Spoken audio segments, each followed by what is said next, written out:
Hello, everyone, and welcome back to Rising Sign Astrology. Today, we're going to be diving into the astrology of November and really getting right into how this is going to affect you by rising sign. We're all sort of settling into this new normal after this very dynamic eclipse season, and the astrology doesn't exactly let up as we move towards the end of the year and even into 2026. Right. Although Pluto remains direct in Aquarius through December, which keeps the pressure on long-term transformation, especially around systems of the collective, technology, power structures, etc., where it's going to be long-term until 2043. There's a lot of other planetary activity packed into these next 2 months. And the truth is that this wave of change doesn't stop when the calendar turns. It really carries us all the way into the spring of 2026 when we'll be fully entrenched in this sort of new reality. Now, November starts with a full moon in Taurus, which brings something to a head in your life tied to money, stability, or personal priorities, right? It's a moment of clarity where you see what needs to stay and what needs to go in this Taurus part of your chart. And right after that, Venus moves into Scorpio, right? So this will bring relationships or money matters to the forefront. They may feel more complicated, a little heavier, prompting you to seek honesty in this area. But it could also stir some tensions if that trust isn't solid, which we'll get into. Now, on November 7th, Uranus turns retrograde in Taurus, right?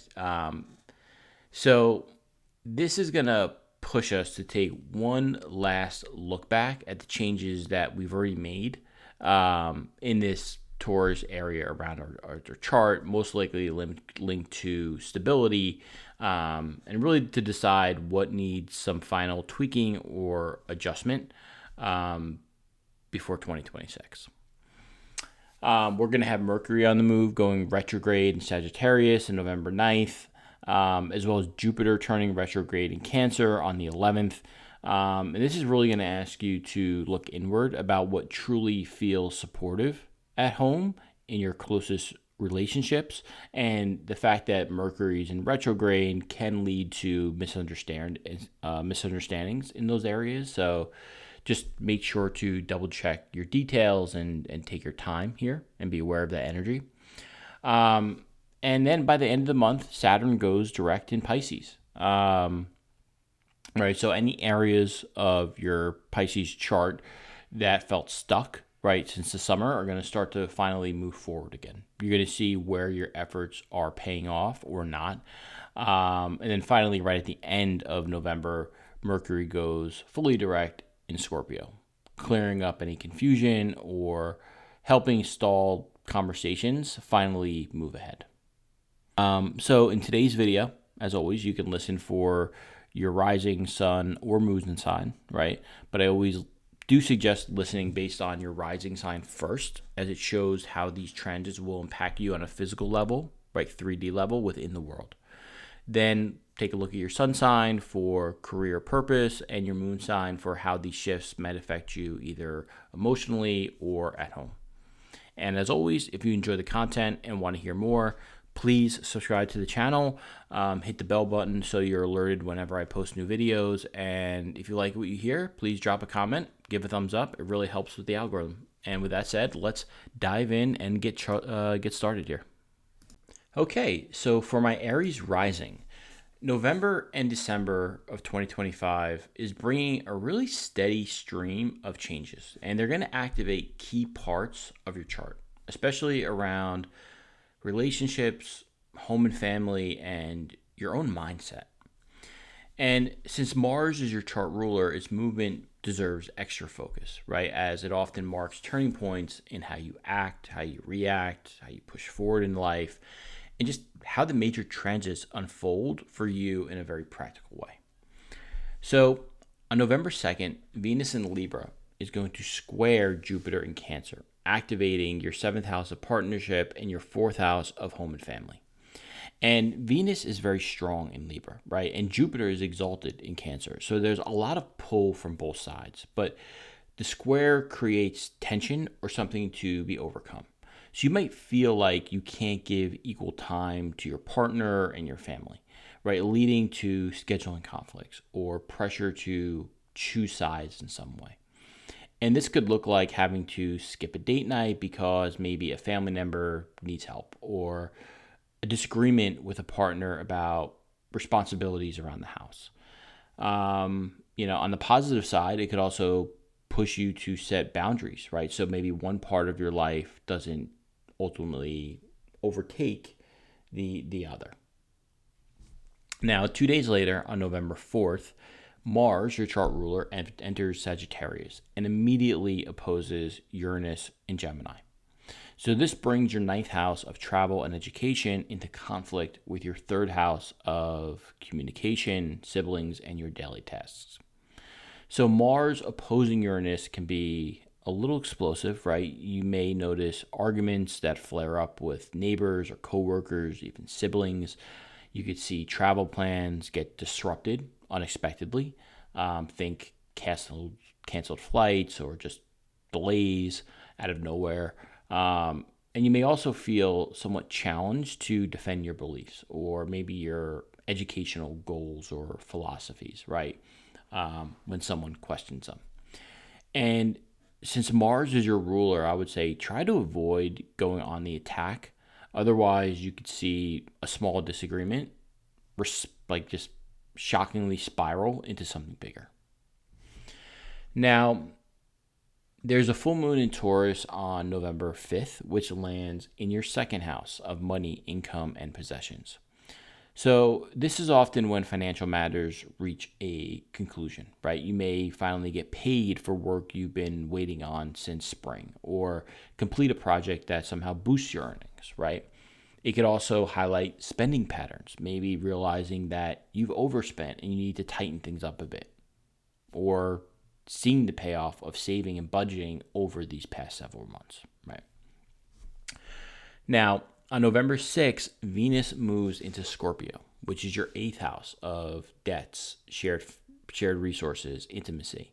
And Venus is in detriment here. So it doesn't flow as easily. It tends to bring in heavier conversations with partners about things like joint finances or bills or loans, right? You could be dealing with paperwork in that area or insurance issues or just negotiating how expenses are divided within your relationship. From an emotional standpoint, this can also bring up trust issues, right? Like jealousy or power struggles within that partnership. Now, the next day, November 7th, brings Uranus retrograding into Taurus, again highlighting your second house of income and spending. So Uranus has been disrupting your money situation for years, right? Sometimes through sudden gains, sometimes through surprise expenses, right? Things popping up that you didn't foresee.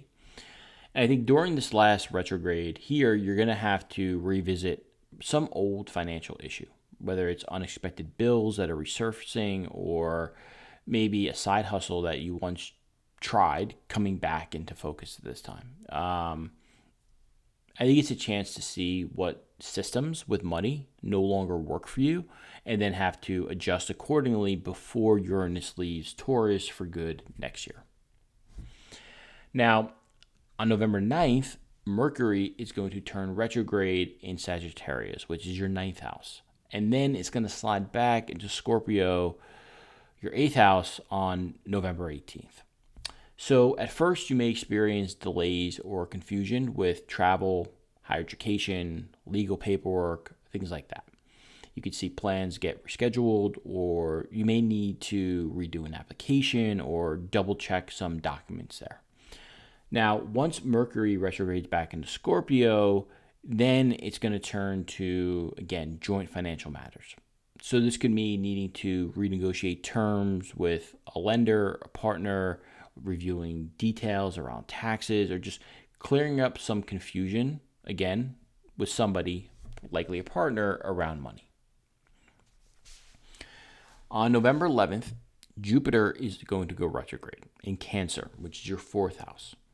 So this will now turn your attention back to family matters, your living situation, just your emotional roots and your foundation. You might revisit old conversations with relatives or decide it's time to tackle some home repair or rethink where you want to live long term, right?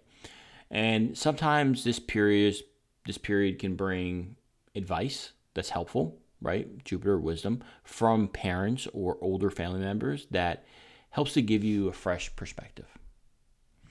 Now, on November 16th, the Sun in Scorpio is going to make a trine to Jupiter in Cancer, but also Saturn in Pisces.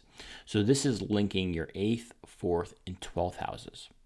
So this is a positive and hopefully stabilizing alignment here. It could show up as family support, helping you to handle financial obligations, right? Or some progress made in paying down debt because you cut back on some unnecessary spending. I think ultimately this is going to help you feel a little bit steadier, right? Especially if you feel like you've been stretched thin. So this should be a positive. Now, the new moon in Scorpio on November 19th falls in your 8th house. So this is a natural reset in that area that we spoke about: debts, shared finances, contracts, etc. So you might set up some new payment plan or consolidate debt, or just maybe you start a new savings account with a partner, right? Now, from an emotional, psychological standpoint, this could also mark a real shift in terms of trust with another, right? Maybe you decide to open up more to someone or put boundaries in place if someone has overstepped in some way. Now, when the Sun enters Sagittarius on November 22nd, your 9th house becomes the focus, right? This brings energy now towards those themes of travel, education, broadening your perspective, your horizons, and even, religion. So you may feel pulled to make plans for the future here, maybe signing up for a course or connecting with a mentor. And since Mars is already here, you're going to want to avoid rushing into any commitments that aren't realistic. But it should be a pretty motivating time that pushes you towards growth in this area. Now, on November 25th, Venus in Scorpio is going to form a trine to Saturn in Pisces and Jupiter in Cancer, connecting your 8th, 12th, and 4th houses. So despite Venus being in a little bit weaker position in Scorpio, overall, this is supportive, right? It can bring some form of assistance from family members for a financial issue, like a parent helping with a bill or a partner, just being more cooperative around the shared responsibilities in the relationship. This can also show up as just peace of mind around some money situation that's been stressful for you. Now, on November 27th, we're going to see Saturn stationing direct in Pisces in your 12th house. And this happens right around Thanksgiving in the US, which often means family obligations. So Saturn here can remind you to just set boundaries and pace yourself, and not take on more than you can realistically do at this time. So it can look like deciding to rest instead of overcommitting. Maybe, we're going to do a small get together this year instead of inviting the entire extended family. Or it could be just, saying no to some extra responsibilities just because, you really need downtime at this point. Now, by November 29th, Mercury is going to turn direct in Scorpio, right? So this is now bringing the retrograde period to an end. And this should now be a time where all confusion around contracts, joint finances, or just any difficult emotional conversations with the other that you had to have are cleared up, right? You may finally get that paperwork signed, move forward with a loan, or, paying off debt, or just, settling again some lingering financial matter with a partner. And then finally, on November 30th, Venus enters Sagittarius, which is your 9th house. So Venus here tends to smooth things out in travel, education, and relationships, even with people from different backgrounds. So you're going to enjoy meeting new people at this time, whether you're traveling, whether they are tied to somebody that you trust or a mentor, or just find that a partner is more open to maybe bigger picture goals for the future with you. So overall, this is a lighter, probably more positive way to close out the month that was otherwise focused on a lot of heavier family and also financial matters. Okay, well, thank you everyone for sticking with me through the entirety of this video and just tuning in today. I really appreciate you taking the time to watch or listen. And yeah, that's it for today's monthly forecast. I think overall these last months of the year are really stacked with a lot of activity and a lot of planets that are just changing direction, but also changing signs. So it's not exactly a quiet finish to the year, but the point of all of this and all of this motion is to help you really recalibrate and set yourself up for what's ahead. And we end the year with a real sense of movement rather than closure, I think. And that's important because the astrology is pointing towards a very impactful 2026, right? When these changes that we've been feeling since summer of 2025 and also eclipse season really start to lock in. And by spring of 2026, you're going to be living in that new reality much more fully. So even though this end of year feels busy, it's also very much a bridge, right? You're closing these chapters out while simultaneously planting seeds that are going to define this next stage of your life and all of our lives. So keep that in mind. Enjoy the holiday season. And as always, don't forget to like, subscribe, and share your thoughts in the comments. I really do wish you all a great close to 2025 and an even better 2026. As always, thanks for being here. Take care of yourself this month. Good luck, and I will see you in the next video. Take care.